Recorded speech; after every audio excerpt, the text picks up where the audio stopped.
और खबर भोपाल से आ रही है, जहां पीसीसी चीफ कमलनाथ के निवास पर अहम बैठक चल रही है। तो खबर भोपाल से शाम 7 बजे से ये बैठक शुरू होगी। बैठक की तैयारियां हो रही हैं। बसपा निर्दलीय विधायकों को लेकर ये बैठक बुलाई गई है, चर्चा होगी। आज बीजेपी नेताओं से बसपा निर्दलीय विधायक मिले थे और अब पीसीसी चीफ कमलनाथ ने भी इन्हें मीटिंग के लिए बुला लिया है। आज बीजेपी नेताओं से ये मिले, अब कांग्रेस नेता से मिलेंगे। बीजेपी के ए और बी प्लान के बाद कांग्रेस अपना प्लान सी बना रही है। प्लान सी के जरिए बीजेपी को झटका देने की तैयारी कांग्रेस की है। जानकारी देंगे वैभव गुप्ता, विशेष संवाददाता फोन लाइन पर इस वक्त हमारे साथ जुड़े हुए हैं। वैभव, ए बी के बाद सी प्लान काम करेगा क्या? पहले बीजेपी से मुलाकात इन विधायकों की जो निर्दलीय हैं, सपा बसपा के हैं, और अब कांग्रेस के नेता से मुलाकात।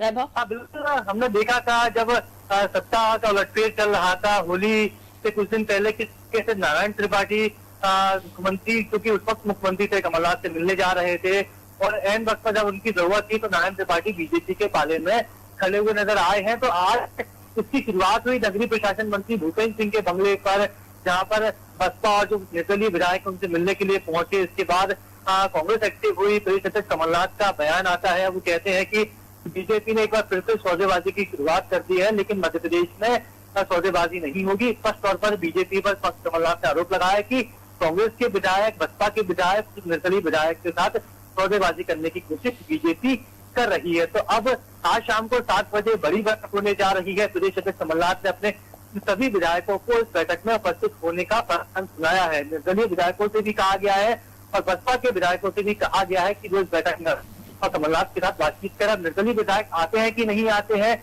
बसपा सपा के विधायक आते हैं कि नहीं आते, देखने वाली बात होगी। लेकिन एक सूत्रों से जो खबरें मिली थी कि कमलनाथ ने अखिलेश से भी बात की, इसके साथ ही मायावती से भी उन पर बातचीत की है। तो और इससे पहले भी जब सत्ता को लटके चल रहा था तब भी कमलनाथ ने बयान दिया था कि मेरी मायावती से बात हुई है, मेरी अखिलेश से बात हुई। लेकिन उसके बाद भी हमने देखा कि सपा और बसपा के विधायक बीजेपी के खेमे में खड़े हुए नजर आए थे। तो अब शाम को 7 बजे बड़ी बैठक की शुरुआत होगी। कमलनाथ शायद अपने विधायकों का मन की देखना चाह रहे हैं कि क्या कोई विधायक फिर से तो नहीं टूटने जा रहा, क्योंकि जिस तरीके से राहुल लोधी के बाद कुछ और विधायकों के नाम भी सामने आए थे कि वो बीजेपी के खेमे में जा सकते हैं।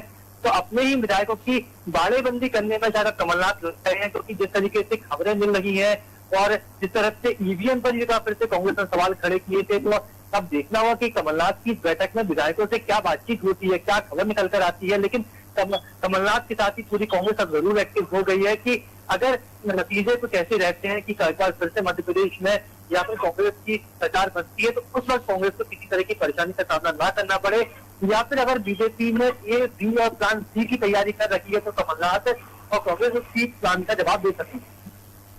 बिल्कुल, लेकिन वैभव, अगर ऑफ द रिकॉर्ड बात करें तो एक तरफ आप कहते हैं कि आप खरीद फरोख्त में विश्वास नहीं रखते, किसी तरह का लालच लोभ देने में विश्वास नहीं रखते। दूसरी तरफ निर्दलीय बसपा के विधायकों को बुलाकर क्या कौन सी बातचीत होने वाली होगी? हाँ, बातचीत के बारे में हर कोई समझ सकता है कि बातचीत आज यही की जाएगी कि आप हमारा साथ दीजिए, क्योंकि अभी हमें आपकी जरूरत है और हम आपकी सभी जरूरतों का ख्याल रखेंगे। अब वो जरूरतें कैसी होती है और किस हद से कमलनाथ बातों को पूरा करते हैं, जरूरतों को पूरा करते हैं, क्योंकि बिल्कुल आपने बिल्कुल सही कहा पाल जी कि अब से कुछ दिन पहले कमलनाथ ने कहा था कि मैं सौदेबाजी की राजनीति में यकीन नहीं रखता। अगर मैं यकीन रखता तो मैं पहले ही सौदेबाजी कर चुका होता, लेकिन ना कमलनाथ ने पहले सौदेबाजी की है, ना कभी कमलनाथ सौदेबाजी करेंगे। बिल्कुल, बहुत शुक्रिया वैभव जानकारी के लिए।